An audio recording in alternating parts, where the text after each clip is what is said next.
Bueno, pero volvamos al tema de la codificación. Habíamos anunciado como también como la muerte del iluminismo, la muerte del naturalismo, ¿no es cierto? Del naturalismo, ¿no es cierto? Sí, pero también de esa corriente de pensamiento que llamamos iluminista. Va a dar paso al positivismo, ¿no es cierto?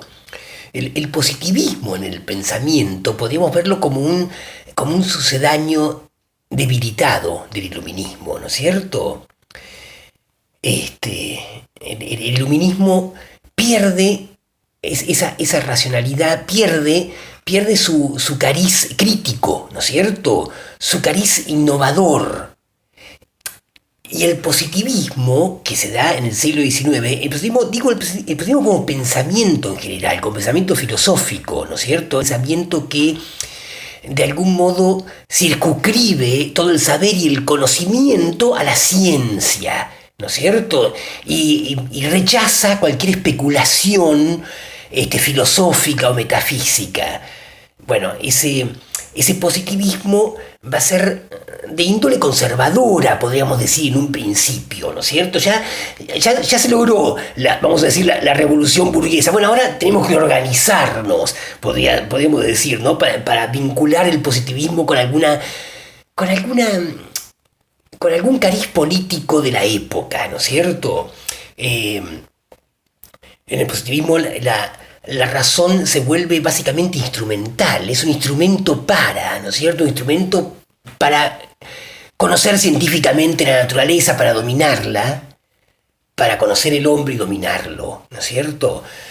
Bien, una digresión. Ahora, decíamos, el código también es es el hijo directo del naturalismo, del iluminismo, pero a la vez tiene una función paradojal, digamos, significa la muerte de su padre, del iluminismo, ¿no es cierto? ¿Por qué?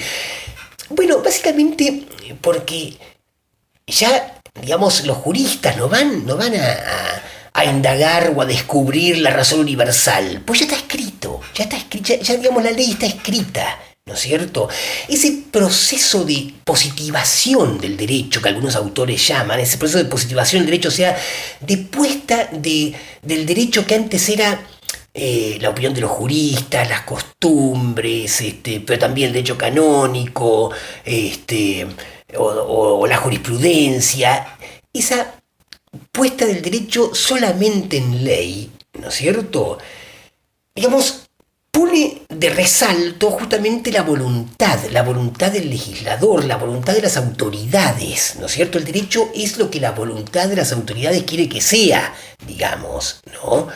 Entonces hay una suerte ahí de separación, decisión, ¿no es cierto?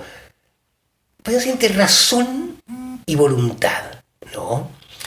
Eh, entonces, el proceso de positivación del derecho da lugar, obviamente, a las corrientes positivistas. En el caso del código, bueno, les decía, digamos, los juristas ya no van a descubrir la razón universal, sino que van a volver la mirada hacia los textos, ¿no es cierto? De vuelta al texto, digamos, es el comentario del texto, el derecho civil es el código de Napoleón, decía un profesor que se atribuye a un profesor francés, ¿no? Yo no enseño derecho civil, yo enseño el código de Napoleón, porque el derecho civil era eso, el código. ¿No es cierto? El código es excluyente en esa época. Actualmente el código actual, por ejemplo, el Código Civil y Comercial nuevo, bueno, justamente se hace cargo de una descodificación del derecho, habla de otras fuentes, ¿no es cierto? Pero en esa época el código, la ley, se erige como el único derecho, ¿no es cierto? Entonces, digamos, la aparición de la escuela de la exégesis, por ejemplo, en Francia, también es un paso a esta otra mirada, otro paradigma llamado positivista. Pero claro, la escuela de exégesis no vamos a decir, es una técnica de interpretación, pero que supone justamente todo un pensamiento acerca de qué es el derecho. El derecho es eso, la ley sancionada, ¿no es cierto? Bien,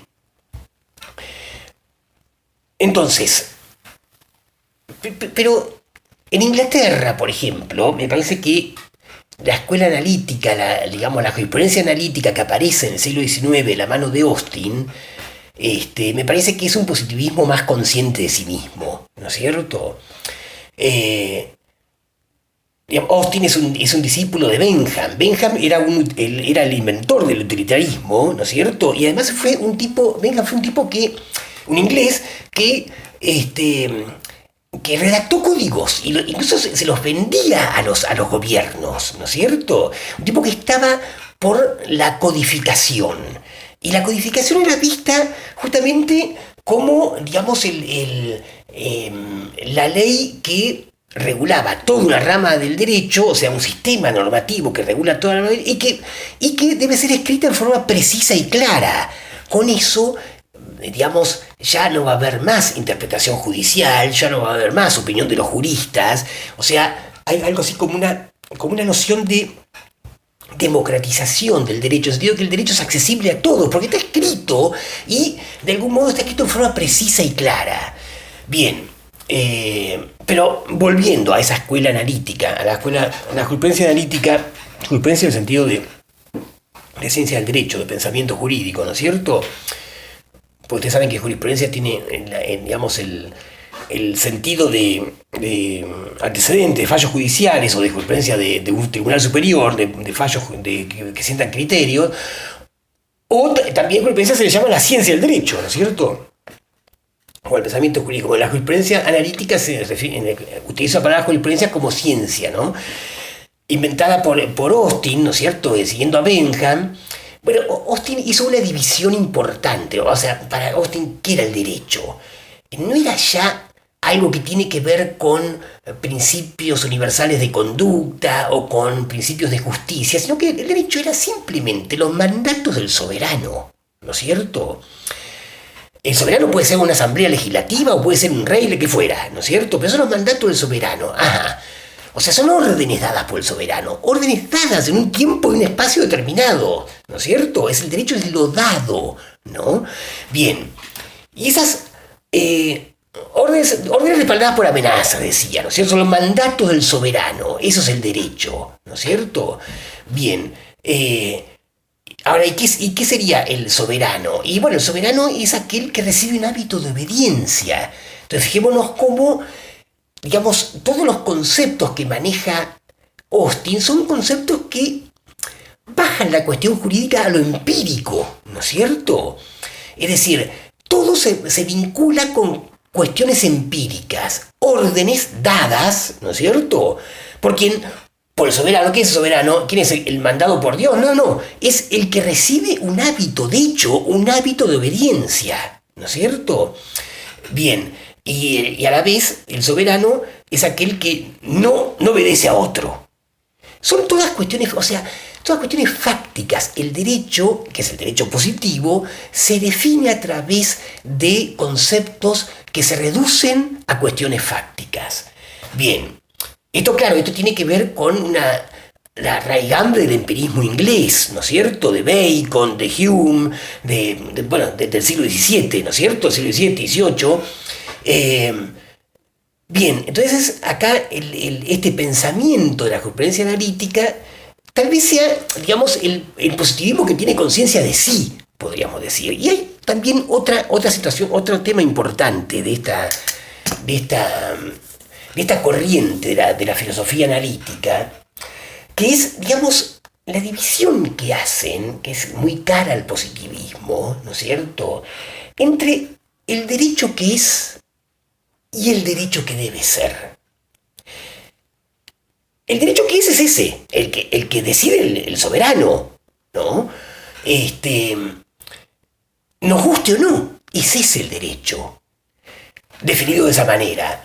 De eso se encarga digamos, la jurisprudencia analítica, o sea, la ciencia del derecho que, bueno, justamente analiza los conceptos que les brinda justamente el derecho puesto por el soberano, ¿no es cierto? El derecho que debe ser es otra cuestión. O sea, nos podemos ocupar del derecho que debe ser, pero se vincula con otra facultad humana, se vincula con otra actividad humana, no con la ciencia, sino con la política. Yo puedo tratar de, por ejemplo, reformar alguna institución o tratar de conservar alguna institución según me parezca, pero eso es, digamos, la política legislativa, no la jurisprudencia analítica, sino la política legislativa. Esta división entonces entre el conocimiento, por un lado, de algo que es dado, ¿no es cierto?, y la voluntad por el otro, digamos, la voluntad que de algún modo trata de transformar o de conservar el mundo. El conocimiento se vincula con conocer lo que está dado. Y la voluntad digamos, se vincula con hacer, con conservar, con reformar o con lo que fuera, ¿no es cierto? Pero digamos, acá se divide la razón de la voluntad, podríamos decir, ¿no? El conocimiento de lo político. Y esa es una cuestión que luego van a recoger los positivistas del siglo XX. Que van a recoger o que van a reinventar, ¿no es cierto? Bien, me parece que ya se extendió un poco demasiado la clase. También, digamos, lo último que puedo decir es que el positivismo es el positivismo, digamos, es un pensamiento filosófico que tiene su desarrollo en el siglo XIX y que el padre del positivismo es Augusto Comte, ¿no es cierto? Pero ya es otro capítulo, otro tema ese. Vamos a un poco a dejar acá porque ya es demasiada información. Bueno, nos vemos próximamente.